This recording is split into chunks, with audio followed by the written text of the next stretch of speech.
Hello students, तो चलिए आज हम लोग शुरुआत करते हैं क्लास 10 के एक्सरसाइज 5.1 का क्वेश्चन नंबर 1 का थर्ड पार्ट। इस क्वेश्चन के बाकी जो पार्ट थे वो मैंने पहले वीडियो में कवर कर रखा है, तो आप लोग प्लेलिस्ट में जा करके देख सकते हो। बाकी इस क्वेश्चन में हम लोगों को करना क्या है, तो हम लोग को नीचे जो सिचुएशन दिया गया है उसके मुताबिक हम लोग को ये दिखाना है कि क्या जो सिचुएशन है वो एपी में है कि नहीं है।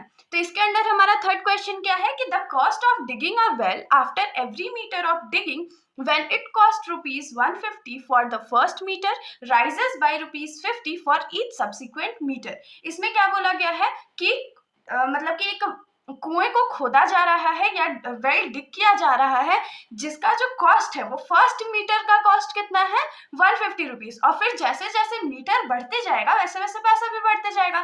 तो फर्स्ट मीटर के लिए तो 150 रुपीज फिक्स्ड है, लेकिन उसके बाद जैसे जैसे मीटर बढ़ेगा उसके बाद एक मीटर का 50, फिर उसके बाद एक मीटर का 50, फिर उसके बाद एक मीटर का 50, तो ये कॉन्सिक्वेंटली बढ़ते जा रहा है। तो हम लोगों को ये प्रूफ करके दिखाना है कि क्या ये एपी में है या नहीं है, और अगर एपी में है तो क्यों है, और एपी में नहीं है तो क्यों नहीं है। तो चलिए हम लोग शुरुआत करते हैं। तो सबसे पहले हम लोग लिखेंगे कॉस्ट ऑफ डिगिंग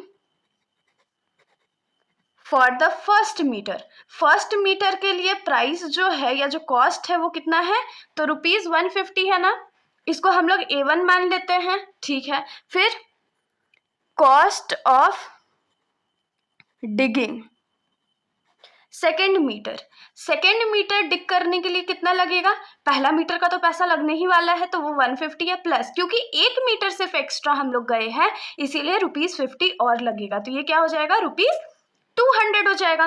फिर हम लोग लिखेंगे कॉस्ट ऑफ डिगिंग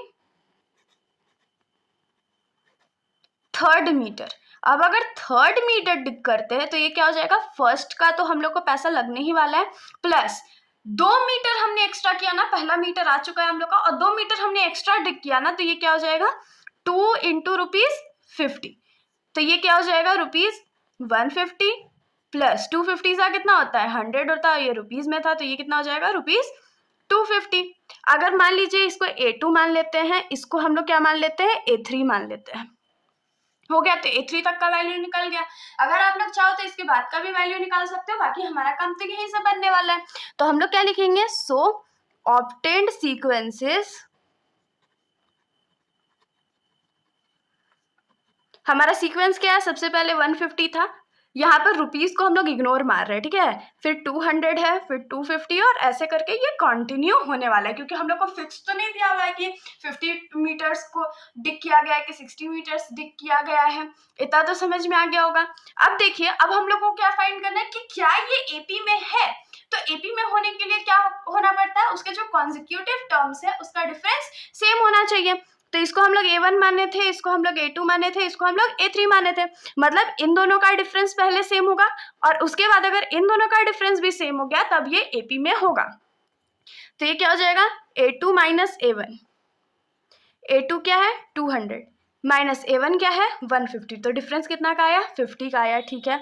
अब A3 माइनस A2 कर लेते हैं, तो A3 माइनस A2 कितना हो जाएगा, तो 250 माइनस 200 हो जाएगा, तो ये कितना हो जाएगा, ये भी 50 हो जाएगा। देखिए यहाँ पे डिफरेंस जो है वो सेम आ गया ना, और क्योंकि डिफरेंस जो है वो सेम आ गया है इसीलिए ये एपी में होगा।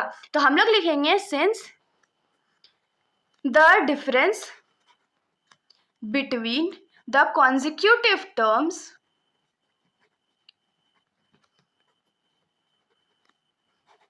ऑफ द सीक्वेंस, क्योंकि ये हम लोग को थोड़ी पता है अभी एपी है, तो the difference between the consecutive terms of the sequence is equal, therefore the sequence is in AP। तो ये क्या हो जाएगा, ये AP में होगा, और अगर ये AP में है तो हम लोग क्या लिख सकते हैं, hence the above situation